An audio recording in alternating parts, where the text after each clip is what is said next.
Hello दोस्तों, मैं advocate Ragini Tripathi आप सबका अपने चैनल सक्सेस विद रागिनी में बहुत बहुत स्वागत करती हूँ। ये हमारा प्राचीन इतिहास का एक श्रृंखलाबद्ध तरीके से अध्ययन चल रहा है, जिसमें हम इसके पहले जो वीडियो था हमारा मगध का उत्कर्ष, उस पर हमने विस्तृत चर्चा की थी कि जो 16 महाजनपद हैं उनमें से मगध किस तरह से उभरा, एक शक्तिशाली जनपद महाजनपद के रूप में प्रकट होता है।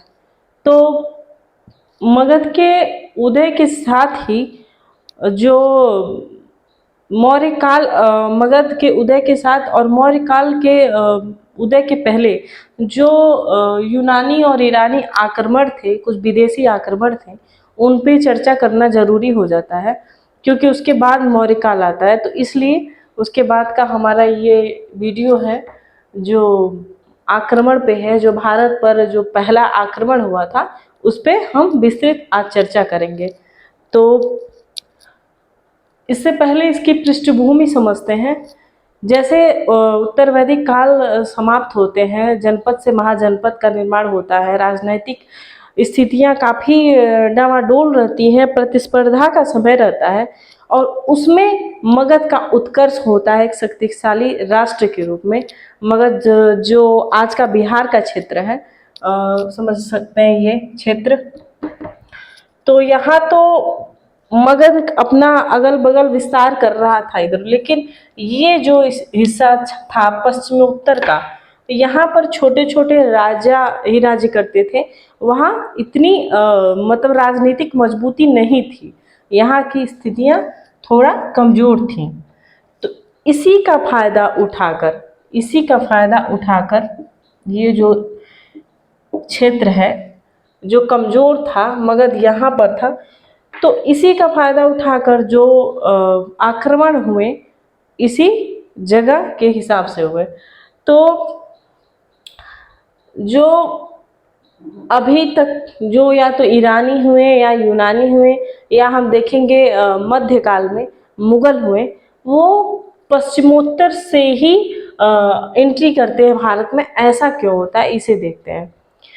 इधर आप जानते हैं समुद्र मार्ग है और ये आपका उत्तर में हिमालय पर्वत की श्रेणियां हैं।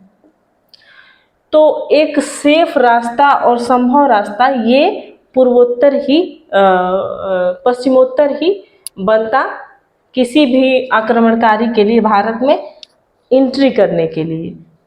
तो इसीलिए जितने भी आक्रमणकारी आए, ईरानी यूनानी अंग्रेज़ों को छोड़ के, अंग्रेज़ बाद में समुद्र मार्ग से आए थे, तो ये इस रास्ते से ही भारत में एंट्री करते हैं।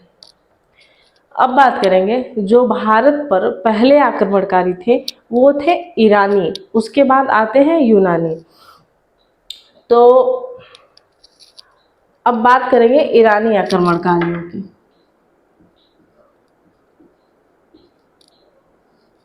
ईरानी आक्रमण, यूनानी आक्रमण से पहले ईरानी आक्रमण होता है। कई बार एग्जाम में क्वेश्चन पूछा है कि भारत पर पहले किसने आक्रमण किया, तो भारत पर पहले किसने आक्रमण किया? ईरानियों ने। अब ईरानी आक्रमण के बारे में हम विस्तृत चर्चा करेंगे। ईरानी जो यहाँ पर भारत के बगल में ईरान था और इसके बगल में यूनान था, तो ईरानी पहले भारत में आते हैं। तो ईरान में पहले हखामनी वंश का शासन था। हखामनी वंश का शासन था, जिसके राजा थे साइरस द्वितीय। हखामनी वंश की स्थापना किसने की थी? साइरस द्वितीय ने। साइरस द्वितीय ने कब किया था? 558 बीसी से 529 बीसी के मध्य हखामनी वंश ईरान में था, साइरस द्वितीय थे। तो यही साइरस द्वितीय ने देखा कि भारत के पश्चिमोत्तर क्षेत्र काफ़ी कमज़ोर है, यहाँ के राजा इतने मजबूत नहीं हैं, तो यहाँ पर हमला करना और इसे जीतना, इस क्षेत्र को जीतना इनके लिए आसान है। तो ये सोच के साइरस द्वितीय ने भारत पर आक्रमण किया। पर साइरस द्वितीय सफल नहीं होता है और ये भारत के सीमा क्षेत्र से ही वापस चला जाता है। कहने का मतलब पहला ईरानी आक्रमण किया था साइरस द्वितीय, लेकिन ये असफल प्रयास रहता है। पहला सफल आक्रमण किसका रहता है? डेरियस प्रथम का। डेरियस प्रथम, इन्हें दारा प्रथम भी कहते हैं। दारा प्रथम, कुछ भी आ सकता है ना। डेरियस प्रथम या दारा प्रथम 516 BC में पहला सफल आक्रमण करता है और ये पश्चिमोत्तर क्षेत्र में गांधार का जो क्षेत्र होता है, गांधार क्षेत्र, उसे विजित करता है डेरियस प्रथम। तो कभी भी एग्जाम में ऐसा पूछे कि प्रथम ईरानी सफल आक्रमण किसने किया था? डेरियस प्रथम ने। लेकिन पहला आक्रमण भारत पर किसने किया था? ईरानियों ने। और कौन किसने? साइरस द्वितीय ने।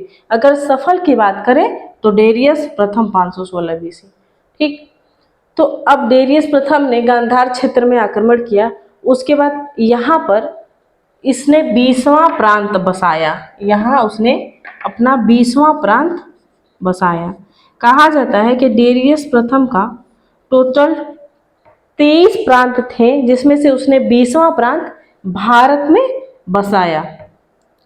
उसके बाद ये कहा जाता है जो ये 20वां प्रांत था गांधार क्षेत्र में, वहाँ से इसे अकूत संपत्ति प्राप्त होती थी। लगभग कहा जाए तो 360 टैलेंट स्वर्ण मुद्राएं प्राप्त होती थी। टैलेंट एक तरह से ईरानी मुद्रा, ईरानी मात्रक बोल सकते हैं। तो टैलेंट, तो इस वर्ड में बोला गया 360 टैलेंट स्वर्ण मुद्राएं प्राप्त होती थी। ये जो 20वां प्रांत था भारत का, यहाँ से। अब सोचिए भारत हमारा कितना संपत्तिशाली रहा होगा, कितना तो ये हो गया।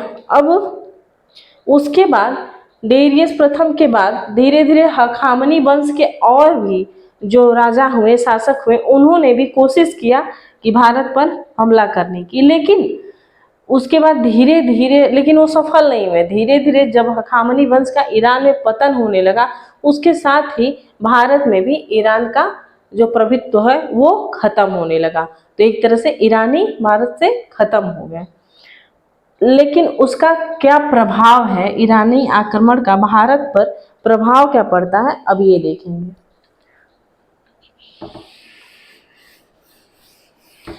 कि ईरानी आक्रमण होने से भारत पर क्या प्रभाव पड़ता है।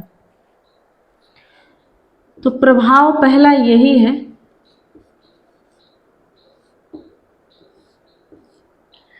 प्रभाव पहला यही है कि जो ईरान के साथ भारत का आर्थिक व्यापार सिस्टम जो है वो इनके साथ बढ़ चला और व्यापार संबंध स्थापित हो गए। और उसके बाद जो ईरान की एक लिपि थी अरामाइक, अरामाइक लिपि, अरामाइक लिपि से ही एक लिपि खरोष्ठी लिपि जिसे कहते हैं, उसका जन्म भारत में होता है। अरामाइक लिपि से खरोष्ठी लिपि का जन्म भारत में होता है। इसके पहले कौन सी लिपि थी? ब्राह्मी लिपि, खरोष्ठी लिपि। इसके पहले भारत में ब्राह्मी लिपि थी। तो अरामाइक लिपि से जो ईरान का था, उससे खरोष्ठी लिपि का जन्म। जो अशोक के शिलालेख हैं उनमें अरामाइक लिपि, खरोष्ठी लिपि और ब्राह्मी लिपि का विस्तृत वर्णन है, और इन सब लिपियों में अशोक के शिलालेख लिखे गए हैं। तो वहाँ से आप समझ सकते हैं खरोष्ठी लिपि में ज़्यादातर लिखे गए हैं। तो खरोष्ठी लिपि का जन्म होता है और व्यापार संबंध बढ़ते हैं ईरान के साथ, ये सारी चीज़ें। और जो उसके बाद ईरानी जो कला होती है, कला साहित्य होती है, जैसे कि जो मौर्य काल में चंद्रगुप्त मौर्य का जब समय होता है, तो जो एक राजप्रसाद का निर्माण करवाते हैं चंद्रगुप्त मौर्य पाटलिपुत्र में, और फिर जो अशोक के स्तंभ वगैरह है, जो सारनाथ भारत का प्रतीक चिन्ह है, तो वो जो स्तंभ बनाने की जो कला थी वो ईरानियों से ही प्रेरित होके ये यहाँ पे बनाई गई थी। तो ये भी ईरानियों का ही देन था, प्रभाव था, जो स्तंभ की कला थी और ये जो लिपियां हैं। तो इस तरह से देखेंगे ईरानी आक्रमण के बाद जो भारत में ये सब कुछ प्रभाव पड़ते हैं। उसके बाद अब हम देखेंगे हमारा भारत पर यूनानी आक्रमण। यूनानी आक्रमणों में मुख्य रूप से कौन है? सिकंदर का आक्रमण। यूनानी आक्रमणों में मुख्य रूप से फेमस कौन है? सिकंदर का आक्रमण। तो यूनानी आक्रमण में कौन है? सिकंदर, या अलेक्जेंडर भी कहते हैं। सिकंदर, अलेक्जेंडर।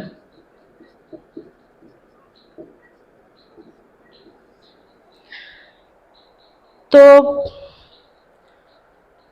जो ईरान के बगल में यूनान क्षेत्र होता है, वहाँ एक प्रांत होता है मकदूनिया।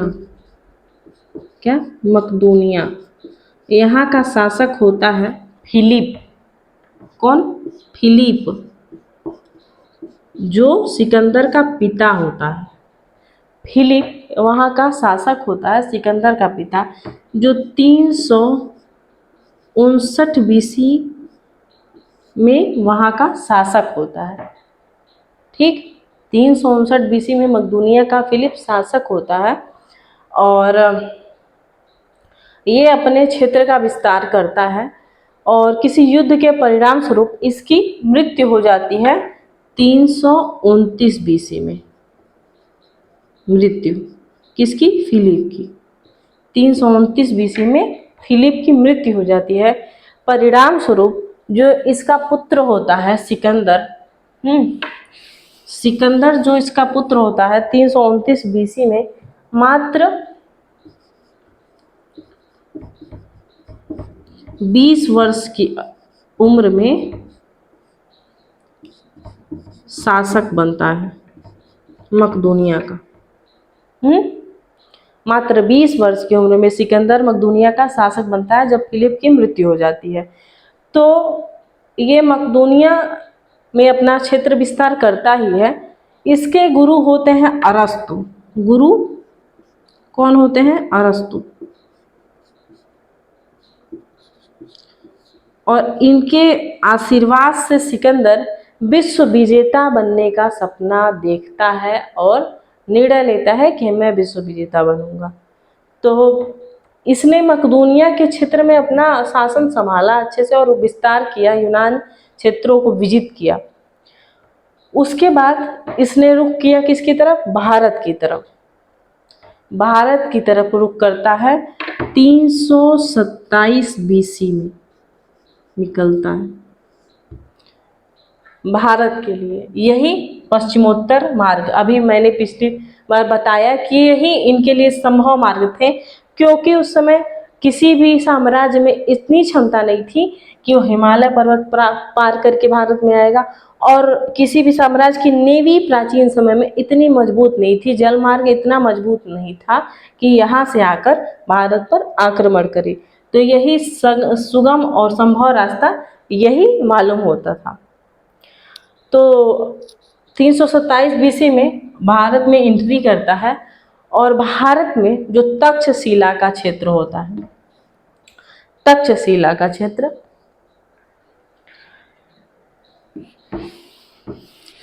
तो तक्षशिला में उस समय शासक रहते हैं कौन? आम्भी।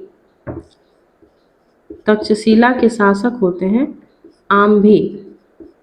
उनसे इनका सामना होता है, आम्भी से पहला। तो आम्भी जब जानता है कि भाई सिकंदर के बारे में जानता है कि विश्व विजेता का सपना लिए हुए आया है और आक्रमण करेगा, तो ये उसके सामने समर्पण कर देते हैं आम्भी और कहते हैं आगे के जो आपका अभियान है उसमें हम आपका सहयोग करेंगे। तो ये घुटने टेक देते हैं सिकंदर के सामने।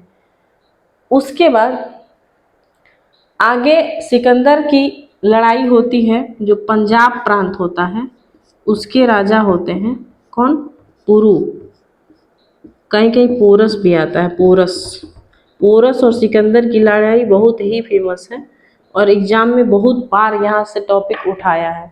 तो पंजाब प्रांत के शासक होते हैं पुरु या पोरस।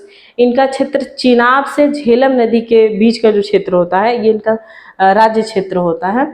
तो इनसे अब इनका सामना होता है, लेकिन ये पुरु जो होते हैं ये आंधी की तरह समर्पण नहीं करते हैं, बल्कि डटकर सिकंदर का सामना करते हैं और इनके बीच भयंकर युद्ध होता है, भीषण युद्ध होता है सिकंदर और पोरस के बीच। युद्ध कहाँ होता है? झेलम नदी के तट पर। और कई बार एग्जाम में पूछा हुआ है, इस युद्ध का नाम भी बोलते हैं झेलम का युद्ध। किसके किसके बीच हुआ? सिकंदर और राजा पोरस के बीच या पुरु के बीच। इसे कहीं कहीं हाइडे स्पीच का युद्ध भी बोलते हैं। हाइडे स्पीच इसलिए कि यूनान में जो झेलम नदी है उसे हाइडे स्पीच बोला गया। हाइडे स्पीच का युद्ध। तो कभी एग्जाम में पूछे तो कंफ्यूज मत होइएगा, हाइडे स्पीच का युद्ध झेलम का ही युद्ध है। किसके किसके बीच होता है? सिकंदर और पुरु पोरस के बीच में हाइडे स्पीच का युद्ध होता है। 326 में आता है। ठीक है, ये डेट एग्जाम मुँह में कई बार पूछा है, इसका आक्रमण डेट याद रखिएगा। तो इसने डट के सामना किया।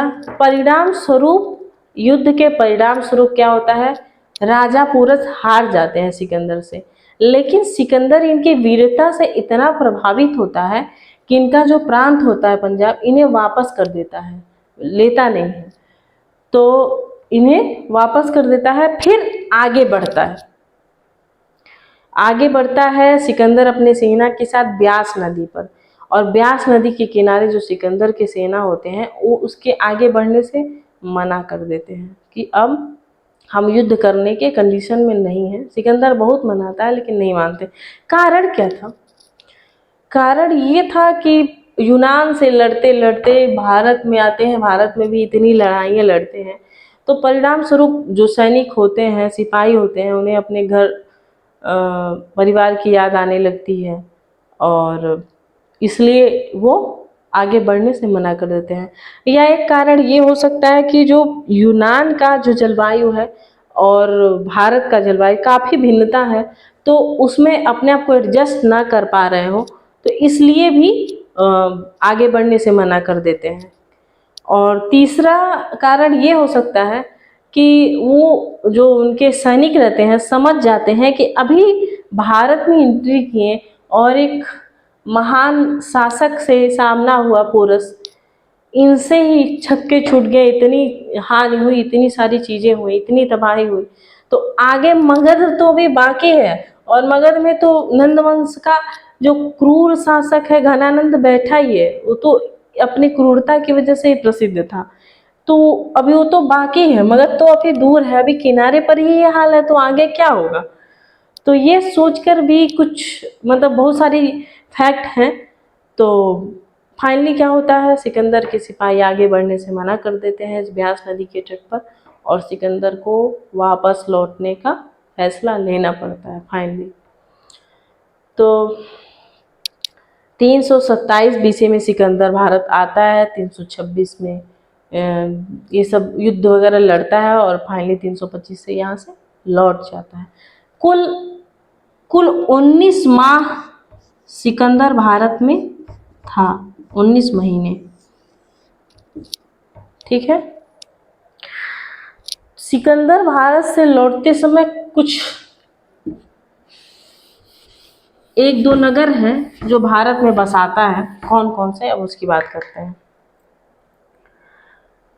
एक निकैया नगर बसाता है। निकैया का अर्थ है विजेता। निकैया नगर बसाता है पंजाब से युद्ध जीतने के बाद, जो पोरस से युद्ध होता है उसके बाद सिकंदर का एक प्रिय घोड़ा होता है, बहु केफला उसका नाम होता है, वो मर जाता है युद्ध में।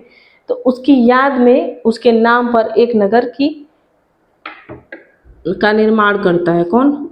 बाउ केफला। ये 2 नगर भारत में सिकंदर बसाता है। ये एग्जाम में बहुत बार पूछा है। कौन से 2 नगर है जिसका सिकंदर ने भारत में निर्माण किया? निकाया और बहुकेफला। और एक सिकंदरिया नगर था जो भारत के बाहर जिसे बसाया था, सिकंदरिया।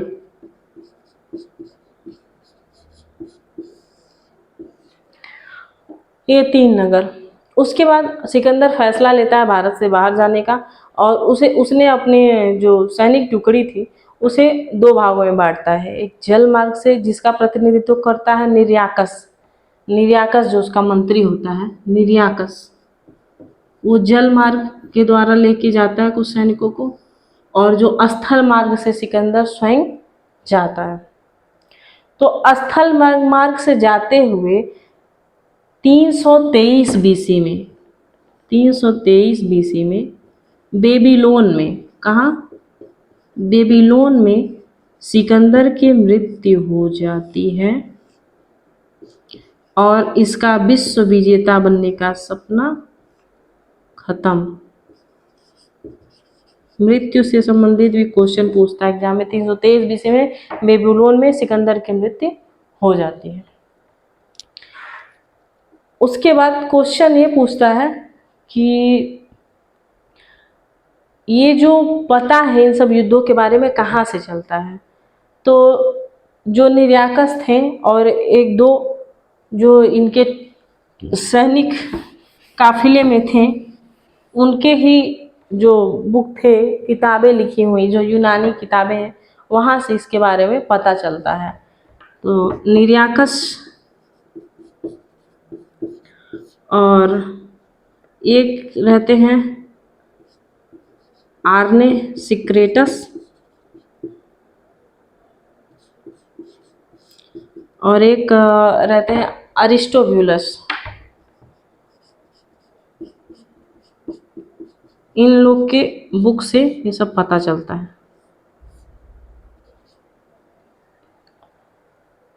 फिर आगे हम ये बात करेंगे कि जैसे ईरानी आक्रमण का भारत पर कुछ प्रभाव पड़ा था, उसी तरह से यूनानी आक्रमण का भी भारत में प्रभाव पड़ता है। प्रभाव क्या पड़ता है? पहला प्रभाव तो ये रहता है कि जो गांधार शैली में जो जैसे गौतम बुद्ध की जो प्रतिमाएं बनी, जो इसके बाद युद्ध के बाद गांधार शैली की काफ़ी प्रचलन में आ गया और बहुत सारी मूर्तियां बनने लगी, और जिसमें से बुद्ध मूर्तियां काफ़ी इससे प्रचलित हैं। और दूसरा प्रभाव ये था कि जो ये मगध में जब मौर्य साम्राज्य आया और सिकंदर जो एक पंजाब प्रांत में अपना एक सैनिक छोड़ के जाता है, एक प्रांत जो सैल्यूकस निकेटर रहता है उसे दे के जाता है, जिससे बाद में पढ़ेंगे कि चंद्रगुप्त मौर्य से सैल्यूकस निकेटर का सामना होता है, युद्ध होता है। तो वो सब देखते हुए जब मौर्य वंश आता है तो समझता है कि इस जो क्षेत्र को मजबूत किए बिना भारत पर शासन करना मुश्किल है, क्योंकि यहाँ से आक्रमणकारी आएंगे और भारत को लूट के ले जाएंगे या शासन करेंगे। तो ये जो है ये मजबूत करने का समझ आ गया शासकों में, और एक कहीं ना कहीं भारत का एकीकरण तब से होने लगा। समझ में आने लगा कि आएंगे आक्रमणकारी और यहाँ आक्रमण करके चले जाएंगे।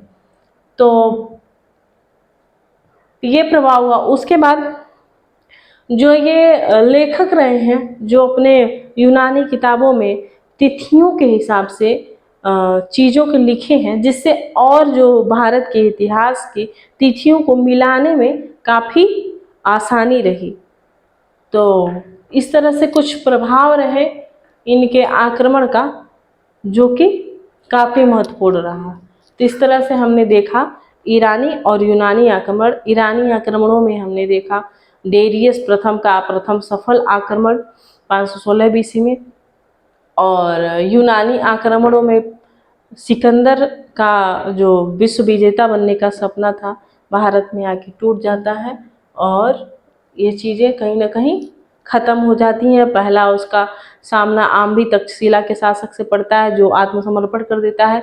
आगे चल के जो पंजाब प्रांत के शासक होते हैं पुरस, उनकी लड़ाई होती है, और उन दोनों की लड़ाई का जिक्र किसे बोलते हैं? झेलम का युद्ध बोलते हैं, या हाइड स्पीच का युद्ध बोलते हैं 326 ईस्वी में। और इस तरह से सिकंदर 323 बीसी में बेबीलोन में समाप्त हो जाता है।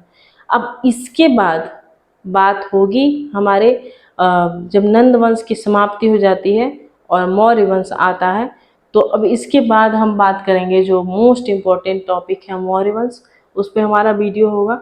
इस आक्रमण से संबंधित कोई भी टॉपिक जो छूट गया हो हमसे, आप प्लीज़ बताएं और उसे डिस्कस हम करेंगे। बाकी अब मिलते हैं अगले वीडियो में। आज के लिए इतना ही। नमस्कार।